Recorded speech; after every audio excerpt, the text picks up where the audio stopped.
Assalamualaikum warahmatullahi wabarakatuh.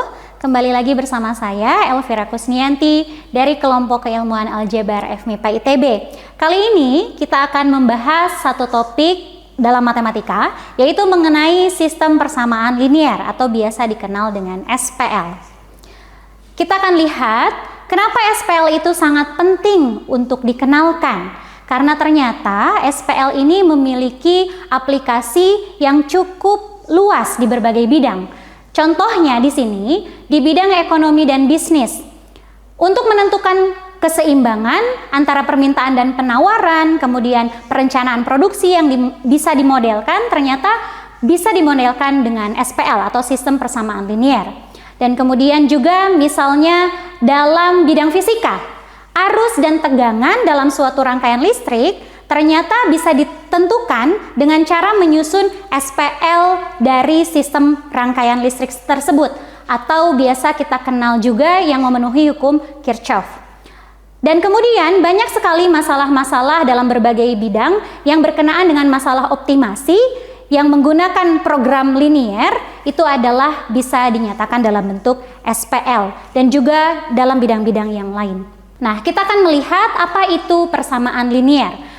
Mungkin kita semua tahu bagaimana persamaan garis, misalnya di sini adalah garis 2x min y sama dengan 3 dengan gambarnya sebagai berikut. Nah, persamaan garis ini merupakan persamaan linear. Dan kemudian juga persamaan bidang di R3 atau di ruang, contohnya adalah bidang x ditambah 2y dikurang 3z sama dengan 4, gambarnya sebagai berikut. Itu adalah persamaan linear juga yang terdiri dari 3 variabel. Nah, sehingga di sini kita punya persamaan garis tadi adalah persamaan linear yang terdiri dari 2 buah variabel, yaitu x dan y. Dan kemudian persamaan bidang itu merupakan persamaan linear yang terdiri dari 3 buah variabel, x, y, dan z. Sehingga secara umum persamaan linear adalah persamaan matematika di sini yang melibatkan beberapa variabel. Contohnya di sini ada n buah variabel atau peubah, yaitu x1 sampai xn. Ditulis sebagai berikut: a1 x1 ditambah a2 x2 ditambah seterusnya sampai an xn sama dengan b, di mana a1 sampai an ini disebut sebagai koefisien dan kemudian b-nya adalah konstanta yang semuanya merupakan bilangan real. Nah, kita beri contoh di sini ada 6 contoh. Contoh yang pertama, 3x dikurang 4y sama dengan minus 1. Tentunya ini merupakan persamaan linear.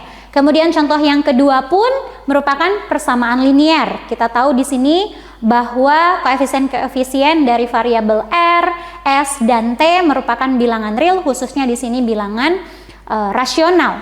Sedangkan yang ketiga itu juga merupakan persamaan linear. Kita punya bahwa variabelnya adalah x1, x2, x3, dan x4. Persamaan yang keempat juga merupakan persamaan linear, yang mana variabelnya adalah x, y, dan z. Meskipun di sini koefisien-koefisiennya adalah bilangan real. Ada akar 2, pi per 3, dan kemudian sin 5. Sedangkan persamaan nomor 5 dan 6 itu bukan merupakan persamaan linear. Persamaan nomor 5 itu adalah persamaan yang bukan linear karena ada perkalian antar variabel. Contohnya di sini ada x dengan y itu dikalikan dan kemudian juga 5y kuadrat. Jadi ada variabel yang dikuadratkan. Sedangkan di nomor 6 itu ada variabel yang diakarkan, ada akar dari 2x dan juga ada variabel z yang kemudian dimasukkan dalam fungsi sin, sehingga ini bukan merupakan persamaan linear. Nah, kita lanjut pada apa itu sistem persamaan linear atau SPL. Dari definisinya, SPL adalah sejumlah hingga persamaan linear yang memiliki variabel yang sama. Contohnya di sini kita punya m buah persamaan yang semuanya m buah persamaan ini memiliki variabel n buah yang sama, yaitu x1 sampai xn. Maka kita tuliskan sistem persamaan linear ini dalam bentuk baris-baris, di mana satu barisnya menyatakan satu persamaan linear. Di sini kita punya ada m buah persamaan linear, sehingga kita punya m buah baris. Nah, sebagai contoh, sebagai berikut, kita punya ada persamaan linier, ada dua buah persamaan linier yang sama-sama memiliki variabel atau peubah yaitu X, Y, dan Z, sehingga kita sebut bahwa ini adalah SPL yang terdiri dari dua buah persamaan ya, dan juga tiga buah variabel. Kemudian contoh yang kedua di sini, ini adalah SPL dengan tiga buah persamaan dan kemudian ada tiga variabel juga, yaitu A, B, dan C. Walaupun pada persamaan yang kedua itu koefisien A-nya 0, dan kemudian pada persamaan ketiga koefisien A dan B-nya itu juga 0. Contoh yang terakhir kita punya di sini adalah SPL yang memiliki 4 buah persamaan dan juga 3 buah variabel. 3 buah variabel yaitu X1, X2, dan X3. Bisa kita lihat dari 3 contoh ini bahwa dalam SPL jumlah variabel dan juga jumlah persamaan itu tidak harus sama dan juga tidak bergantung satu dengan yang lainnya. Jadi bebas, kita bisa memiliki berbagai variabel dan juga jumlah persamaan sesuai dengan kondisi yang kita punya. Nah, pertanyaannya dari suatu SPL itu, kalau kita punya SPL, sistem persamaan linier, apakah ada satu nilai variabel-variabel dari yang kita punya itu yang memenuhi semua persamaan yang kita punya? Maka kalau ada itu berapa? Nah, maka kalau ada, itulah yang disebut sebagai solusi. Solusi dari persamaan linier adalah semua nilai-nilai variabel, misalnya di sini X1 sampai Xn, yang memenuhi semua persamaan pada SPL tersebut. Saya berikan contoh, misalnya kita punya SPL ini, 2X ditambah Y dikurang 3Z sama dengan 4, dan kemudian persamaan kedua, X dikurang 3Y ditambah Z sama dengan min 5. Nah, maka kalau kita punya nilai X-nya 1, nilai Y-nya 2, nilai Z-nya 3, kita substitusi ke persamaan pertama, maka akan dipenuhi persamaan pertama. Begitu pula persamaan kedua juga akan bernilai benar dengan nilai X, Y, Z yang kita punya ini. Maka nilai X, Y, Z 1, 2, 0 itu kita sebut sebagai solusi dari persamaan sistem persamaan linier yang kita punya. Sedangkan ternyata ada nilai lain dari SPL ini, nilai X, Y, Z yang juga memenuhi dua buah persamaan ini. Maka solusi dari satu SPL itu ternyata tidak tunggal. Bisa jadi ada beberapa nilai X dan Y juga Z yang memenuhi sistem persamaan linier yang sama. Nah, sebagai contoh lain di sini, kalau kita punya X-nya 0, Y-nya 1, dan kemudian Z-nya min 1, itu bukan solusi. Karena kalau kita masukkan nilai-nilai ini pada persamaan pertama itu dipenuhi, tetapi kalau kita substitusi pada persamaan kedua itu tidak dipenuhi. Sehingga nilai yang terakhir ini bukanlah solusi dari SPL tersebut. Kita akan lihat bahwa ternyata solusi dari SPL itu bisa jadi beberapa kemungkinan. Kemungkinan yang pertama, SPL itu bisa jadi memiliki solusi tunggal atau satu buah solusi saja. Sebagai contoh, kita punya SPL ini, X min Y sama dengan 1 dan kemudian X ditambah Y sama dengan 3. Kalau kita ilustrasikan, maka SPL ini persamaan yang pertama itu adalah persamaan garis tersebut yang biru, dan kemudian persamaan garis kedua itu adalah persamaan garis yang digambarkan dengan warna merah. Kita bisa lihat dua garis ini berpotongan pada satu titik yang sama, yaitu titik 2,1. Maka kita bisa menyimpulkan bahwa nilai X dan Y yang memenuhi dua persamaan garis ini hanyalah titik tersebut, 2,1. Sehingga kita simpulkan bahwa SPL tersebut memiliki solusi tunggal, yaitu nilai X-nya 2, nilai Y-nya 1. Sedangkan kasus yang lain, yang kedua, itu misalnya kita punya SPL sebagai berikut. Persamaan pertama adalah X dikurangi Y sama dengan 2. Persamaan kedua 2X dikurang 2Y sama dengan 4. Kalau keduanya kita gambarkan pada bidang kartesius, yang pertama adalah garis berikut yang biru, dan kemudian yang kedua, persamaan kedua adalah garis yang merah berikut. Nah, kita perhatikan bahwa garis pertama yang biru dan juga yang merah itu berimpit dengan persamaan yang seakan-akan berbeda tapi ternyata merupakan persamaan yang sama. Maka semua titik pada garis tersebut, pada dua garis tersebut itu adalah solusi dari SPL yang kita punya, sehingga kita katakan bahwa SPL ini memiliki solusi yang banyak sekali, yang jumlahnya tak hingga banyak solusi. Yang terakhir, kemungkinan yang terakhir solusi dari SPL adalah SPL tidak punya solusi.